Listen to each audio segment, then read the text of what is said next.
Well, here's the NASA meatball, which now is a permanent fixture of all spaceflight movies now, and a good picture of our flag there and Space Shuttle Columbia's flag pre-launch. As you see, a few clouds in the area, but we managed to hold them off until long enough for us to get off the ground. Standard picture of us going out to the vehicle. It was kind of odd to be up at that time of the day. It was pretty easy for us, but Carl Meade, Gene Trin, and Ellen Baker had to sleep shift almost 12 hours, and they had just, at that point, they were about ready to go to bed, even though we were just getting up. Ken, you want to describe the launch? Well, the launch was quite a ride for me. When the engines lit, I didn't get too excited, but I did look over to the left to see what the gantry looked like, and I noticed that it started glowing before we started moving as we got the reflections of the engines and the SRBs. Then it slowly moved out of the way. The liftoff sensation felt just like we get in a simulator. I was very pleased with the training that we'd had and felt very comfortable during the launch. I know the biggest impression I get on any launch is the bright lights. You can see a little bit of that here during the roll program maneuver. And unfortunately for our guests down at the Cape, we disappeared into the clouds pretty soon after liftoff, so they didn't get to see us all the way out to Miko. But I can assure you the ride was very comfortable and very smooth, and the engines and SRBs worked just as advertised.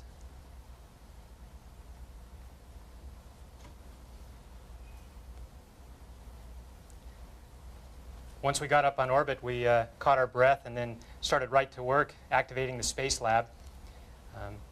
I was a little bit captivated by the scenery, but Bonnie was an old veteran and went right to work. Well, the activation started out on the flight deck about 2 hours after launch by activating the Space Lab systems through the orbiter's computers. And then about 3.5 hours after launch, we went down the tunnel, and I opened the hatch to the lab, ingress down through the tunnel and up over what we call the lip into the lab. We started operations immediately that day, and what you're seeing here is actually into the flight, and then here's some blue shift shots with Gene and Carl. This is myself on the foreground working on the surface tension driven experiment, and Carl moving by holding a drop physics module film magazine, which he became so good at changing the film. This is a close-up of the drop physics module with the Bay 1 door open. You can see some of the instrumentation inside. And this is a live shot, almost live shot of a drop deployment. And this is a very successful deployment. And thank you, Carl, for taking a picture of that. The drop physics module was controlled through the IVA that you see. That's a second CRT on the right. And this is a short sequence of the behavior of the drop in microgravity.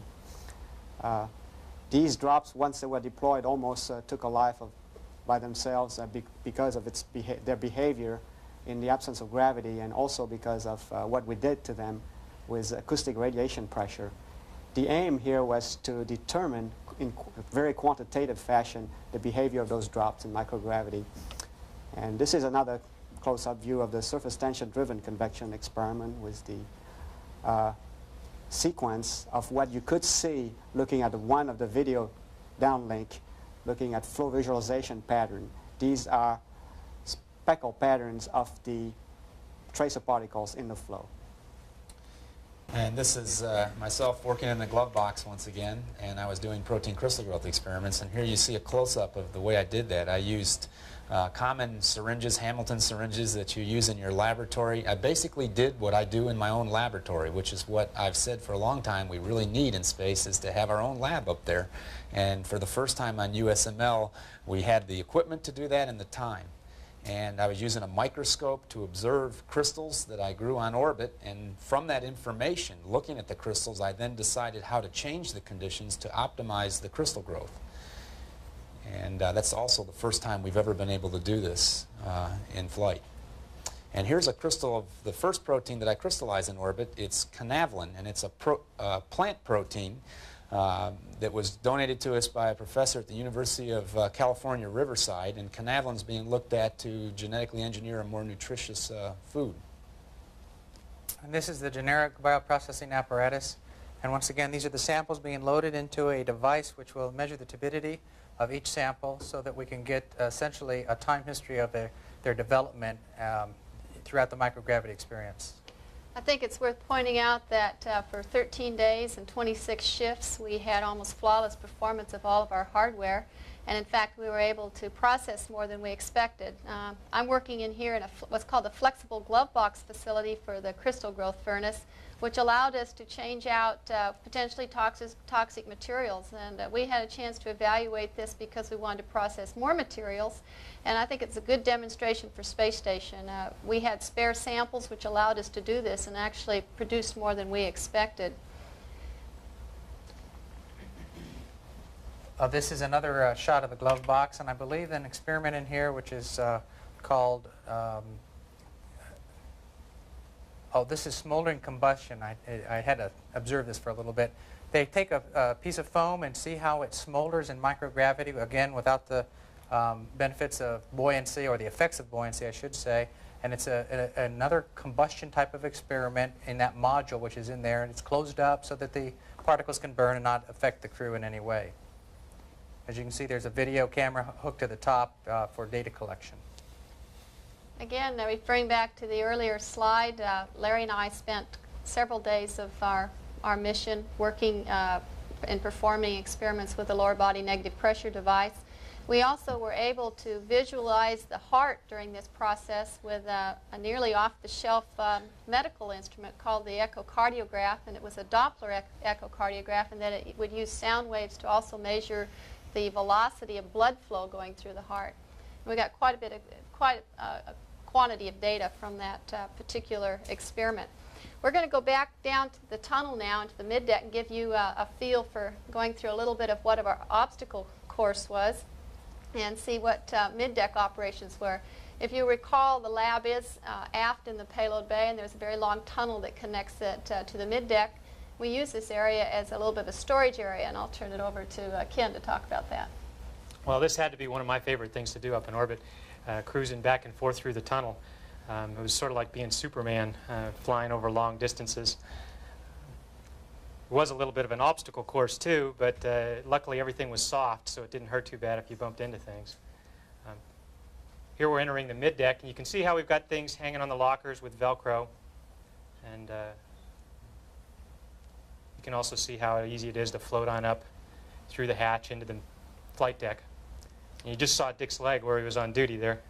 This was, I can't remember where this was, over Australia or maybe over the U.S. Again, I mentioned we were able to beam people up and beam people down if they had the right ham radio equipment, and just talk to this individual, and you can see the picture come on the screen through the ham radio operation. This, again, turned out to be a lot of fun for us to do, and I think Ellen and I tabbed up that we were talking to about 100 people a day for the period that we were up in space, and I think generated a lot of goodwill for the space program throughout the world.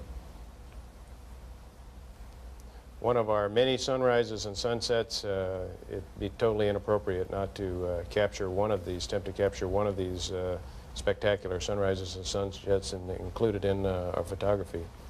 And again, we did have time to look out the window during our 13 days, and you can see it always brings smiles to people's faces when we had time to do that. Ellen can describe you this little tour as well, too. Again, it's one of those things that's hard to capture and hard to describe. Another nice clear pass over the Canary Islands and onto the coast of Africa. We did quite a bit of training with our Earth Obs people here, and I tried to brush up on my geography with things going by at 5 miles a second. If you don't know what you're looking at, you don't have time to go look it up in the book. We have a little display on one of our onboard computers that gives you a general ballpark for where you are in the world. Sometimes a scene like this going over the Middle East is readily recognizable, the Sinai Peninsula there and everything, but there are parts of the world that I'm not that familiar with, and so I tried to bone up on my geography some.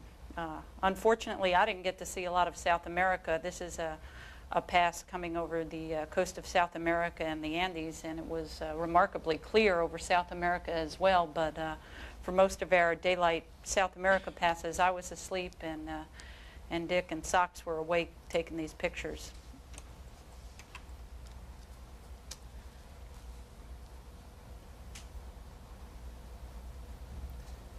We were very fortunate with our South American. It was about the driest I've ever seen in that particular area. So a lot of our observations were possible, whereas before you would be cloud covered. This is Ellen proudly displaying her New York Yankee hat while she goes through the process of getting some exercise. And then Carl, who had some stretching exercise, he was one of our backup EVA crewmen, and I cautioned him to make sure he kept his muscles in good shape in case we had to go outside unexpectedly. And so this was his way of doing some stretching exercises during the flight. Again, food, we got a chance to do food operations, as I would call them, and everybody would try to come up with some new stunts to outdo the next person with rotating spoons or floating meatballs, or whatever Ken is trying to grapple around the potatoes. Grooming was always very important, and I found myself using for the first time electric razor. And one of the first things to go on orbit is your hair. And but we've come a long way and got some shampoo equipment that we just scrub on and then wipe off with a towel. Of course, you've got to sort of keep yourself in control here, and I'm not doing a very good job of it right now. And we've got a personal hygiene kit, little mirror, and brush your hair, and you're ready to go for the day. This personal hygiene kit contains a lot of toilet articles, and so it was always a difficulty trying to manage it here about where to put all these things, even though they have Velcro. It seemed like every time I opened it up, there was about 3 or 4 things I wanted to take out. This was an unsuccessful attempt to manage that.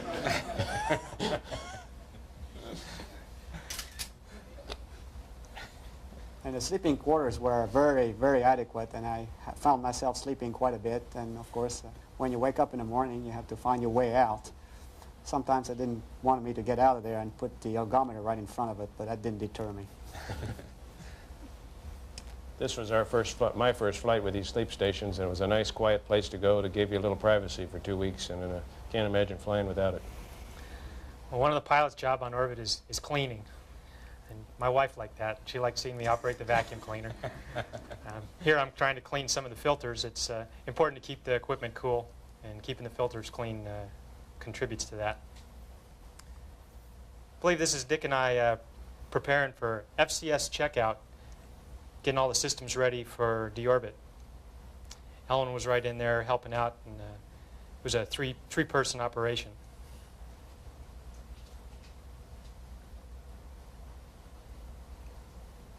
Everything was nominal on the day before entry, so Ken and I went to bed. We got waved off one day due to, of all things, a July hurricane in California.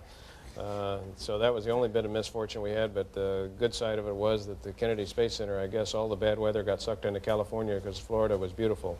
Next day, after a appreciated one-day delay, which all of us got an opportunity to look out the window on that day, we started re-entry. This is some camcorder footage. I wish I could describe to you what I'm seeing out my window here, but you can see that burnt orange down filling up the window, and then you see a very bright white light there just to the right. That's actually a thin blue band caused by sunrise, and there was a big orange glow on top of that. I wish I could have had time to get the camcorder with a big wide-angle lens over. As I say, it was a beautiful day in Florida. It was pilot's kind of day. Acquired the runway way out. We had a new capability here we added some extra speed to the orbiter to get us further down the runway. This is the first flight of that, also the first flight of some new tires that are more resistant to damage on rough runways, particularly like the one we have at the Kennedy Space Center.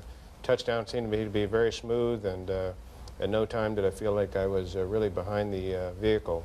We intentionally delayed derotation of the nose gear by about 10 knots due to our weight. Got that down on the runway, and immediately Ken deployed the drag chute.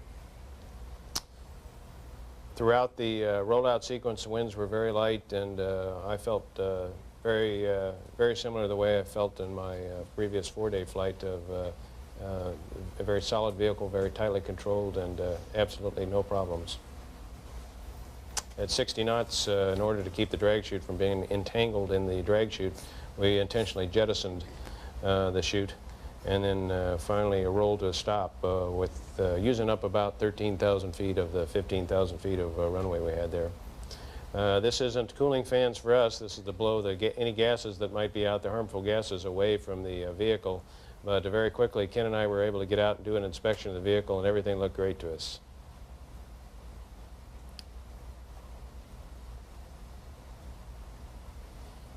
All in all, 2 weeks in space, well spent. I couldn't ask for anything more out of my vehicle or my crew. Caught our breath and then started right to work activating the space lab. I was a little bit captivated by the scenery, but Bonnie was an old veteran and went right to work. Well, the activation started out on the flight deck about 2 hours after launch by activating the space lab systems through the orbiter's computers. And then about 3.5 hours after launch, we went down the tunnel and I opened the hatch to the lab.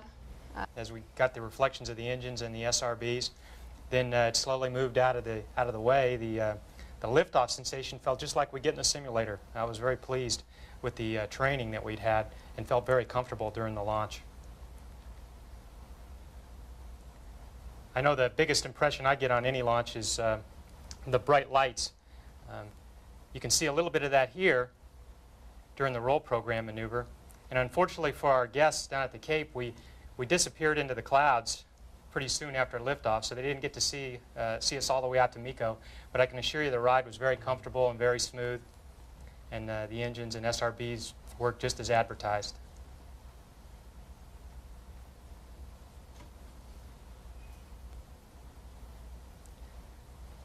Once we got up on orbit, we Well, here's the NASA meatball, which now is a permanent fixture of all spaceflight movies now, and a good picture of our flag there and Space Shuttle Columbia's flag pre-launch. As you see, a few clouds in the area, but we managed to hold them off until long enough for us to get off the ground. Standard picture of us going out to the vehicle. It was kind of odd to be up at that time of the day. It was pretty easy for us, but Carl Meade, Gene Trin, and Ellen Baker had the sleep shift almost 12 hours, and they had just, at that point, they were about ready to go to bed, even though we were just getting up. Ken, you want to describe the launch? Well, the launch was quite a ride for me. When the engines lit, I didn't get too excited, but I did look over to the left to see what the gantry looked like, and I noticed that it started glowing before we started moving.